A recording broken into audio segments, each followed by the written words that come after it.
masih ada harapan kita dapat syafaat Nabi Muhammad SAW.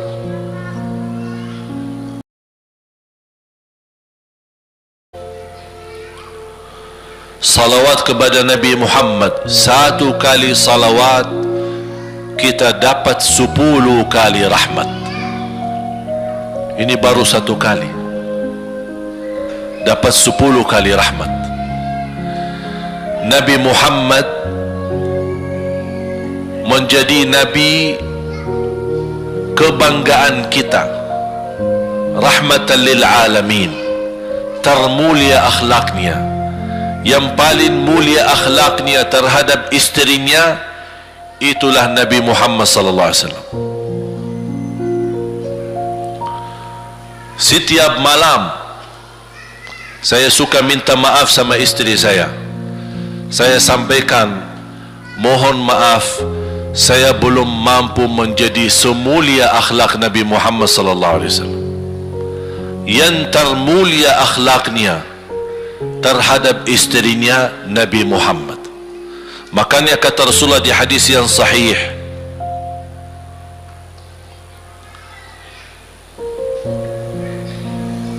ahsanun nasi akhlaqan ahsanukum li ahli.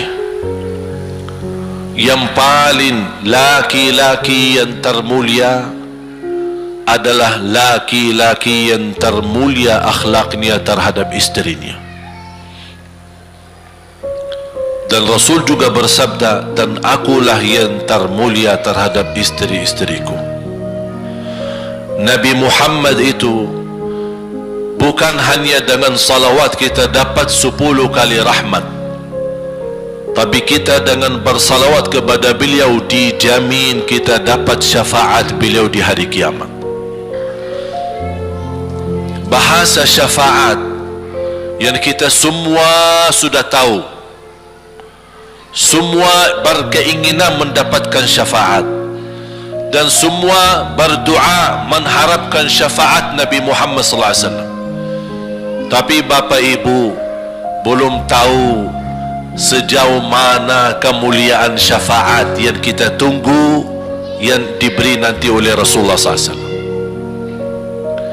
Syafaat Nabi Muhammad sallallahu alaihi wasallam adalah langkah yang kita harapkan, bukan hanya umat Islam, bahkan seluruh umat, Yahudi, Nasrani, Buddha, Hindu, seluruh manusia di hari kiamat mengharapkan syafaatnya yang disebut dalam hadis asy-syafa'atul kubra, syafaat yang paling agung yang Allah izinkan Nabi Muhammad untuk diberi kepada seluruh manusia, yang Islam maupun yang tidak Islam. Karena di saat hari kiamat seluruh makhluk Allah subhanahu wa ta'ala, seluruh manusia, bahkan bangsa jin, semuanya berdiri habis dibangkit oleh Allah subhanahu wa ta'ala, semuanya berdiri di hadapan Allah menunggu hisab dimulai lebih dari 50.000 tahun. Bisa enggak terbayang berdiri berapa lama? 50.000 tahun.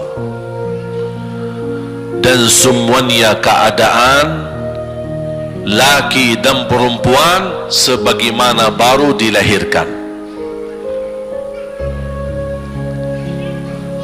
Bisa enggak Bapak Ibu terbayang? Sekarang mohon maaf, ibu-ibu yang begitu berjilbab, pakaiannya yang rapi dan sopan, Masya Allah, tertib, bersih, make up, cerah mukanya, bisa menarik perhatian.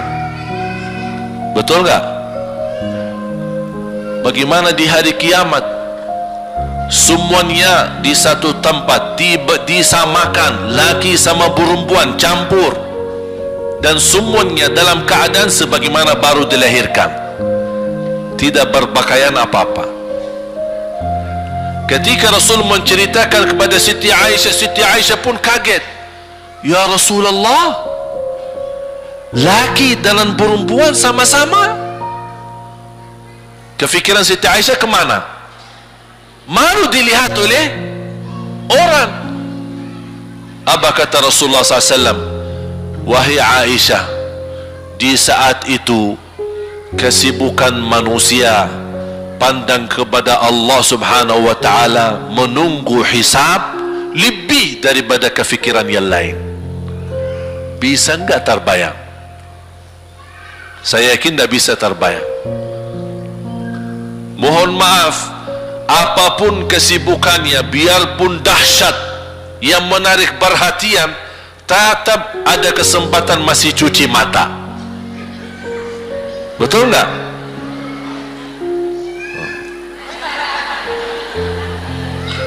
Tapi kalau di hari kiamat beda keadaannya. Apapun yang saya jelasin tidak akan mungkin Bapak Ibu bisa bayangkan, karena itu bukan dahsyat lagi, tapi di luar batas kemampuan kita. Makanya Siti Aisyah sebagai manusia wajar kalau terkejut. Ya Rasulullah, kami dan laki-laki sama-sama. Rasul maklumi fikiran Siti Aisyah sebagaimana memaklumi fikiran kita yang sama. Tapi ternyata kalau di sana beda. Makanya di saat itu belum lagi matahari didekatkan. Disebut dalam hadis mil, 1 mil. Di dalam satu hadis 1 mil adalah, kalau untuk dalam mata itu kan berapa ukurannya? Berapa senti ya? Sangat kecil. Betul? Kalau dalam bahasa Arab itu namanya mil. Berarti ukuran nanti di hari kiamat kita berdiri 50.000 tahun dan mataharinya dekat seperti ini. Di riwayat mil bukan yang itu maksud, tapi adalah ukuran perjalanan 1 mil. Kira-kira 1 mil cukup jauh? Sama, kurang lebih berapa kilo? 1,5 kilo? Ya, kurang lebih 1,5 kilo. Sekarang jutaan kilometer kita merasa panas. Sudah ada AC, sudah ada kipas, sudah ada ujang, sudah ada ini, tapi merasa begitu panasnya. Itu jutaan kilometer. Bagaimana kalau 1,5 kilo? Makanya Rasul menggambarkan nanti di hari kiamat, yang biasa di dunia kalau kita keringat dari atas ke, kalau di hari kiamat terbalik, keringat kita dari bawah ke atas. Ini tergantung dosa kita. Kata Rasulullah, ada yang keringatnya sampai ke mata kaki, ada yang sampai ke lutut, ada yang sampai ke paha, ada yang sampai ke perutnya, ada yang sampai ke dadahnya, ada yang sampai ke lehernya, bahkan ada yang sampai merasa sudah sesak nafas, ingin melamatkan diri supaya tidak tenggelam di dalam keringatnya sendiri. Dalam keadaan itu 50.000 tahun. Di situ manusia sudah merasa gelisah, sudah cukup merasa tersiksa. Semua larinya, penolong siapa yang bisa menolong kita? Kita minta tolong kepada siapa yang bisa menyampaikan hajat kita kepada Allah supaya mulai hisab? Karena sudah kita tidak kuat lagi. Semuanya larinya kepada Nabi, Nabi Adam, Nabi Ibrahim, Nabi Nuh, Nabi Musa, Nabi Isa. Semuanya jawab yang sama, nafsi nafsi, Allahumma sallim sallim. Ya Allah, selamatkan diriku sendiri. Tak ada yang urus anak, istri, suami, keluarga, apalagi manusia lain. Sama keluarganya saja dia lari. Tak ada. Nafsi nafsi, diri sendiri, ya Allah selamatkan. Diri sendiri, ya Allah selamatkan. Diri sendiri, ya Allah selamatkan. Nabi Adam jawab begitu. Suruh barangkali Nabi Nuh bisa bantu kalian. Datang kepada Nabi Nuh, nafsi nafsi, Allahumma sallim sallim. Datang kepada Nabi Musa, nafsi nafsi, Allahumma sallim sallim. Datang ke Nabi Isa, nafsi nafsi, Allahumma sallim sallim. Sampai terakhir Nabi Isa berkata, ada satu saya rasa dan yakin, dialah yang bisa memberi bantuan. Dia tunjukkan, itu dia, namanya Muhammad sallallahu alaihi wasallam. Bayangkan, semua manusia ini aja sekarang yang masih hidup berapa miliar, kita tidak bisa dihitung berapa jumlah penduduk bumi. Bayangkan dengan umat terdahulu, semua dikumpulkan dan semua menarah satu arah kepada Nabi Muhammad, minta tolong, ya Rasulullah, ya Muhammad, ya Habiballah, tolong syafaatkan. Barangkali dengan bantuanmu, doamu, syafaatmu, bisa ini mulai dihisab supaya terselesai siksa yang kita hadapi. Begitu mereka datang, apa jawab Rasulullah SAW? Allahumma sallim sallim, ummati ummati. Ya Allah, selamatkan umatku umatku. Fikirannya umatnya, bukan istrinya, bukan anaknya, bukan orang tuanya, bukan siap, umatnya. Umatnya dia fikirkan. Kemudian dia sujud di hadapan Allah Subhanahu wa ta'ala. Kata Rasulullah, di saat itu aku bersujud, Allah gerakkan lidahku untuk memuji Allah dengan kata-kata pujian yang tidak pernah makhluk pun sebelumnya sebutkan pujian itu. Artinya pujian yang Allah anugerahkan untuk Nabi Muhammad, sebelumnya tidak ada satu makhluk pun yang bisa mengucapkan, hanya Nabi Muhammad, dan hanya di saat dia sujud di hadapan Allah di hari kiamat. Allah biarkan beberapa lama, habis itu Allah berkata, ya Muhammad, irfa' ra'sak wasal tu'ta washfa' tushaffa'. Ya Muhammad, angkatlah kepalamu dan silahkan minta apapun, aku berikan. Silahkan beri syafaat kepada siapapun, aku terima syafaatmu. Langsung dia berkata, ya Allah, kasihan manusia, mohon segera dihisab. Baru mulai dihisab, turun kitab-kitab. Ada yang mengambil kitabnya dengan tangan yang kanan, itulah bahagia. Ada yang mengambil kitabnya dengan tangan kiri, dia berusaha sembunyikan tangan kirinya karena dia malu kalau kitabnya diterima dengan tangan kiri. Dia sembunyikan tangannya yang kiri ke belakang, larinya buku amalannya ke belakang dan langsung nempel di tangannya. Tak ada yang bisa lari di hari itu.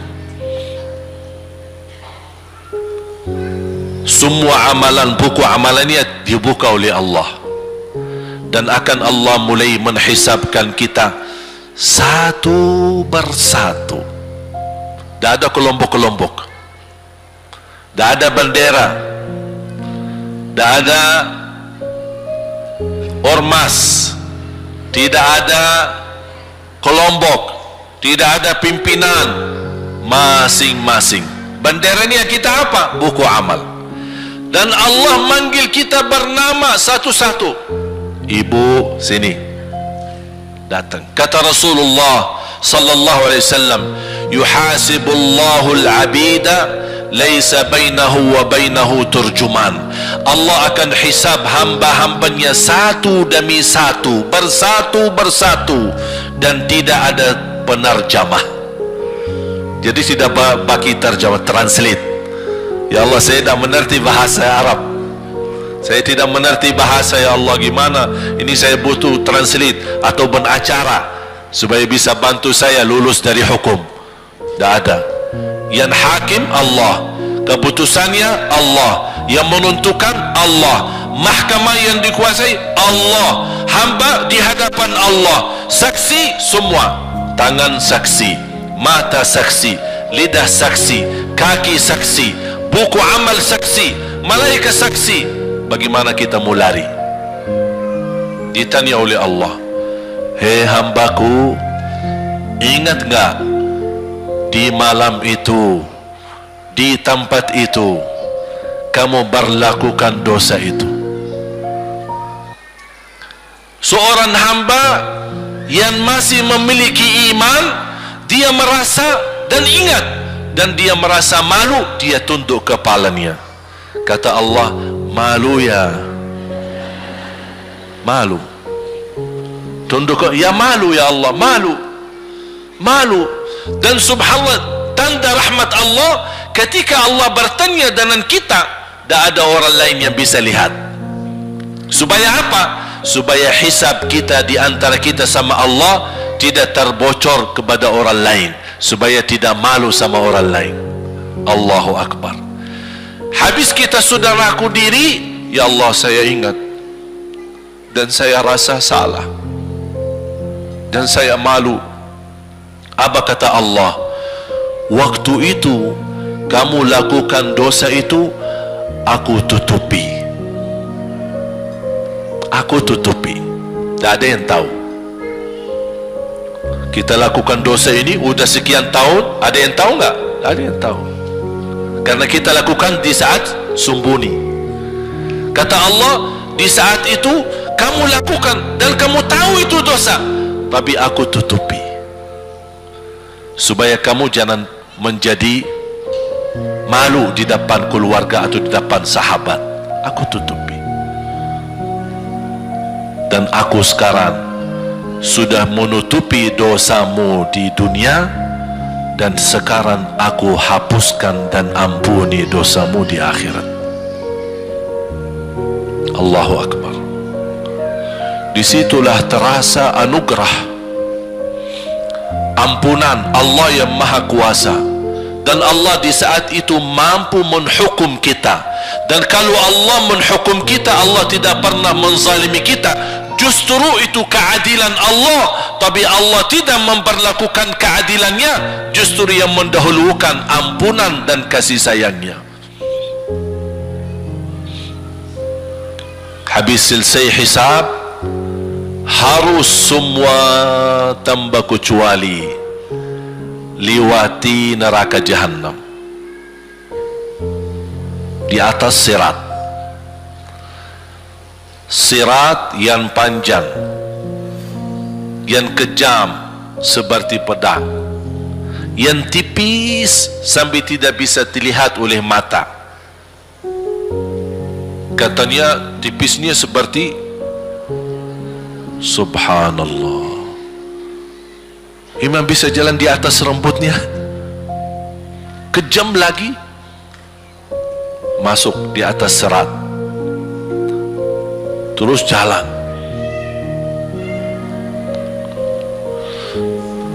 Di saat itu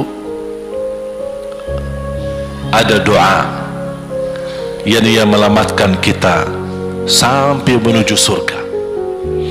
Nabi Muhammad sallallahu alaihi wasallam, dia sudah duluan. Kalau Sayyidina Abu Bakar perjalanan di atas sirat disebutkan 100 tahun. Tapi Sayyidina Abu Bakar satu langkah di atas sirat, langkah kedua di depan pintu surga. Dahsyat. Ini Sayyidina Abu Bakar seperti itu. Bagaimana Rasul? Rasul sudah menunggu di depan. Mulai manusia satu persatu jalan di atas sirat.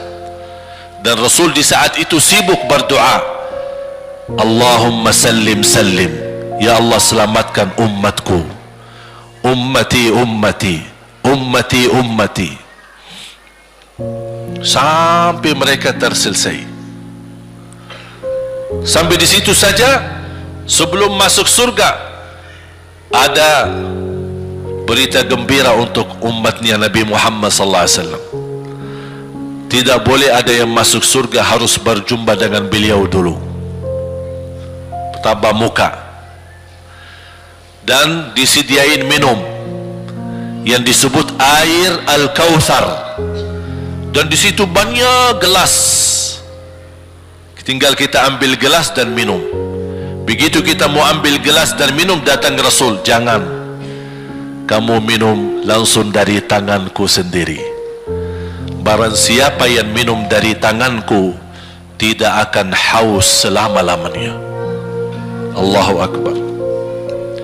Di situ terasa kemuliaan. Begitu kebahagiaan kita bertemu dengan Nabi Muhammad dan bisa langsung minum dari tangan Nabi Muhammad sallallahu alaihi wasallam. Bukan hanya begitu saja, bahkan Nabi Muhammad memegang tangan kita, mengajak kita masuk 8 pintu surga. Ada 8 pintu. Rasul bersabda, 1 pintu luasnya seperti antara langit dan bumi. 1 pintu antara langit dan bumi luasnya. Dan kata Rasulullah, di saat itu akan manusia gesa-gesaan untuk masuk surga. Itu tanda apa? Banyak yang akan masuk. Mudah-mudahan kita terhitung dari yang banyak. Begitu ahli surga masuk, kira-kira Rasul berhenti? Ahli surga sudah masuk, sudah aman? Tidak. Rasul balik lagi, keluar dan menuju dari langkah sirat yang pertama, melihat ada enggak ternyata ada di antara umat dia yang tersisa, yang dosanya terlalu banyak, gesa-gesaan di jalan, merangkak di jalan sambil jatuh di dalam neraka. Rasul mana mereka? Masuk ke neraka. Kata Allah subhanahu wa ta'ala, melihat keadaan Nabi Muhammad SAW, apa yang dibutuhkan lagi? Kata Rasul, ya Allah, saya tidak akan puas masuk surga sampai hamba-hambamu yang ada di neraka, umatku, diselamatkan. Allah subhanahu wa ta'ala mengizinkan Nabi Muhammad keluarkan dari neraka. Dia keluarkan. Sudah cukup ya Nabi Muhammad? Tidak cukup ya Allah, masih ada lagi. Diambil lagi, dikeluarkan, diambil lagi, dikeluarkan. Artinya dari umat Nabi Muhammad yang masih banyak dosanya, yang masih banyak kelewatannya sama Rasulullah, yang tidak pantas memberi kemuliaan kepada Rasulullah SAW, dapat pula syafaatnya Nabi Muhammad. Yang tidak pernah memberi tanda sayang dan cinta kepada Rasul, dapat rasa sayang dan cinta Nabi Muhammad SAW. Sambil kata malaikat Jibril, demi Allah saya melihat Nabi Muhammad mengambil manusia dari neraka Jahannam, diselamatkan dari siksa dan membawa mereka ke surga. Kata malaikat Jibril, sambil aku kira tidak ada lagi yang tersisa di neraka Jahannam, saking banyaknya yang dikeluarkan oleh Rasul. Itu syafaat Rasul sallallahu alaihi wasallam. Oleh karena itu jamaah sekalian, ini yang saya ceritakan. Saya mohon kalau anda lagi bersalawat, ingat itu semua. Nabi Muhammad bukan Nabi yang biasa. Nabi Muhammad adalah Nabi yang penolong kita nanti di hari kiamat. Seandainya kita masuk neraka Jahannam, masih ada harapan kita dapat syafaat Nabi Muhammad SAW.